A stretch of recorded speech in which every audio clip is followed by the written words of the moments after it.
ระลาเป็นเจ้าเป็นผู้หมอกในเส้นตังปุงนาคานากาต้องถามพระเป็นเจ้าว่าพระเป็นเจ้าข้าสาวกาของพระเจ้าโกตมะผู้เฮิงอันไล่กล่าวสอนสั่งสอนอยู่เจ้าหนังไหนกูโดนกูปาเสในไล่หู้แจ้งถึงนิพพานเปลี่ยนอันออกมานถึงที่สุดคือว่าบางตนอำหู้แจ้งถึงไล่เจ้าข้าพระเป็นเจ้าตอบว่าปุงนาสาวกาของเฮาสมาเฮากล่าวสอนสั่งสอนอยู่เจ้าไหนมีเอนาอันหู้แจ้งถึงนิพพานเปลี่ยนอันออกมานถึงที่สุดไล่กำพองกออำหู้แจ้งปุงนาคานากาต้องถามพระเป็นเจ้าว่าเจ้าโกตมะผู้เฮิงมีลองสั่งเป็นต้นต่อมีลองสั่งเป็นลองตังนิกปานกอมีตังอยู่เส้นตังเป็นตีให้สัตว์ฮอดถึงนิกปานกอมีตังอยู่พระเป็นเจ้าโกตมะผู้จักจุงโจห้องกอมีตังอยู่กบสังแลกำเอกวยหูแจงกำพองอำหูแจงเจ้าข้าพระเป็นเจ้าจังว่า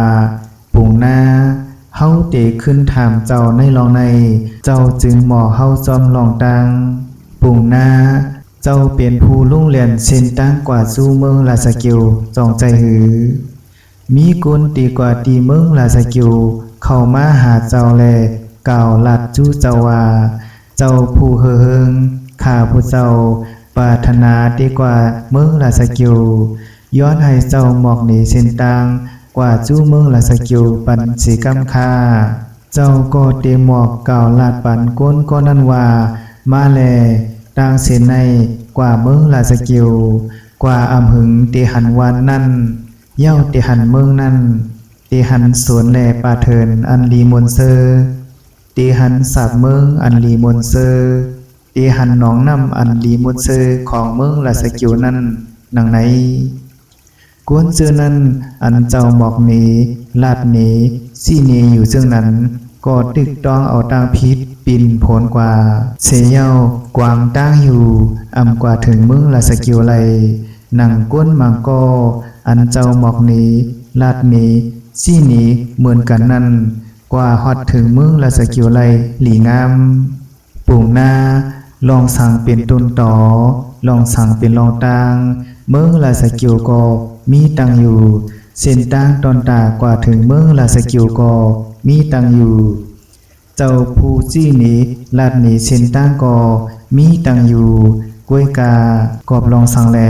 ก้นก้อนหนึ่งกวางพิษตังหนังก้นก้อนหนึ่งซ้ำกว่าฮอดถึงเมืองลาสกิวไลหลีงามปุงนาคานากาจังตอบว่าพระเป็นเจ้าข้าในลองในข้าผู้เจ้าตีเฮ็ดจึงหือไลเย้าเจ้าข้าก็เปว่าข้าผู้เจ้าเป็นผู้หมอกในเส้นตั้งกวยพระเป็นเจ้าจังว่าปุงนาจึงหือก็จึงนั้นนิกปานก็มีตังอยู่ดังเป็นเคิงถึงนิกปานก็มีตังอยู่เฮาผู้จู้ห้องก็มีตังอยู่กวยกาสาวกาของเฮาสมาเฮากล่าวสอนสั่งสอนอยู่เจ้าไหนกำเอกวยอันหู้แจ้งถึงนิพพานเป็นตีอองมันถึงดีสูดกำพองอำหู้แจ้งปุงนาลองในเฮาตีเฮ็ดจึงหือเย้าก็เปว่าเฮาเป็นผู้หมอกในเส้นตังกวย